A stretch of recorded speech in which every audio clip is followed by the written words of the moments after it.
Hello, everybody, and happy Wednesday. Hey, I have gotten quite a bit of phone calls over what the heck is going on with rates. So I'm going to try to break it down to you. I'll try to keep this video fairly short and kind of put it in a good perspective for everybody where rates are. But let's just call it what it is. Since the Federal Reserve, quote unquote, dropped rates 50 basis points in September 18th, rates have gotten worse.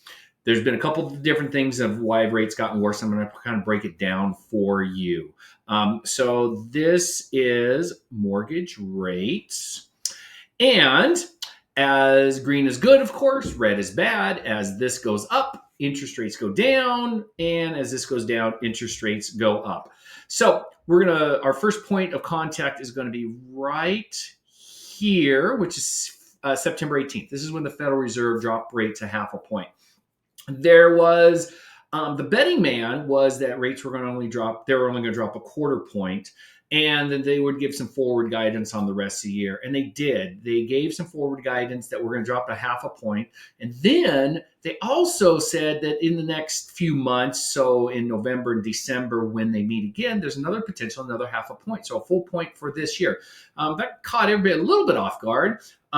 It was initially good for rate that day, but then people started to drill down and were really curious on if the Federal Reserve was dropping them too fast. If inflation, in fact, wasn't under control, could the Fed have waited a little bit longer?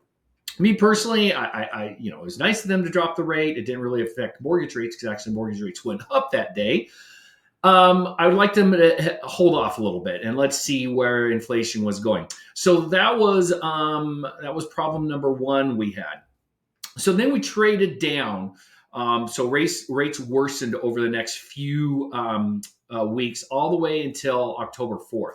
So October 4th, the first Friday of the month, is one of our big boys. That is unemployment. Jobless unemployment numbers, BLS, Bureau of Labor Statistics job claims. And it came in really good. It showed that the economy grew and showed that more and more jobs were in there. The other big thing about it is the prior jobs numbers, they usually adjust the prior two job numbers, were all adjusted up, meaning more people got jobs. So again, this really reinforced, did the Fed drop rates too soon or by too much too soon? That was a significant time in there. And so then the bond traders all start thinking, hey, we may not have beat inflation quite yet. And then we got some additional inflationary numbers that came in that showed inflationary was okay, but not dropping like they have anticipated. Now, let's fast forward to this week and this lovely little candlestick chart here. What happened over the weekend, and I'm not going to get political here. We're just going to state some information on this one here. But what happened over the weekend is multiple polling came out, and showed that Trump is actually ahead in some key battleground states. And if he wins these key battleground states, he has the Electoral College, 270 votes. That is a concern to the market because, and I'm going to give you both sides of the story in this one. It's anticipated by the market, if Trump is elected, that he's going to put a lot of tariffs on products that's imported. So he's come out and says that he's going to put anywhere from 10 to 20% imports on all imported items from all countries coming into the United States. And he's going to put a 60% tariff on all items imported in from China. So what does this do? This automatically lights a fire under inflation and pours a bunch of gasoline on it, and it just explodes because it causes inflation to go up on this. Further polling said that the Senate could turn red also. So the Republicans could get the Senate. The Senate's fairly split right now. And then further polling says that the House could turn red also. This would be a full red sweep. And this would be that any Republicans' initiatives would be put forward, which, as Trump has put it right now, is very, very inflationary. So this is why we have seen rates jump again. We saw conventional rates in the low fives, mid fives. So 5.875, I think we without points. We're now seeing them back into the sevens and hitting into the mid sevens and trending as trend lines go into the eights. So let's go. What's going to happen? So if the polling keeps going on, we anticipate rates continue to get worse, pending any major economic data that shows inflation is still under control. This is going to be super volatile probably until after the election because everybody's going to come with a different poll out and everybody's going to say something different. Then we're going to have to see what's going to happen after the election.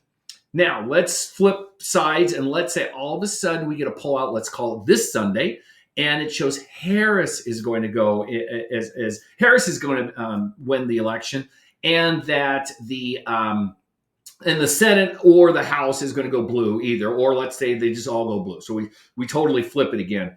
The Harris administration, as Democrats go, is a lot of let's do a lot of social programs, and the only way to really pay for those social programs is to have more debt. Our current national debt, I believe, is about $34 trillion. When there's additional debt to be done, so as an example, Biden forgave $4 billion, I think it was last week, of student loan debt. We got to pay for that. So what do we do? We add to debt. To add to debt, we sell bonds. So mortgages are bonds and U.S. Treasuries are bonds. So the more bonds there are in the market, the higher the yield has to go in order to entice people, traders, to purchase those bonds.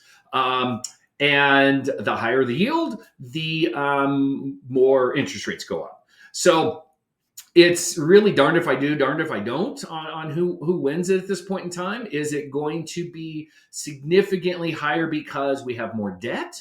Or is it going to be significantly higher because we're going to have trade imbalances and what am I thinking here? Anyways, more stuff that costs more money. So what's going to happen over the next few weeks is anybody's guess. It's anticipated, the traders are anticipating higher rates and more inflation, and that is causing us to see our mortgage rates go up. We will see. The betting man right now is lock him if you got him. Someday rates will go down. We probably really won't see a balance until probably a couple weeks after the polls close, because obviously there's always lawsuits and who won and who really didn't win and stuff like that. So with that, if you ever have questions, please don't hesitate to give me a call. Have a great day.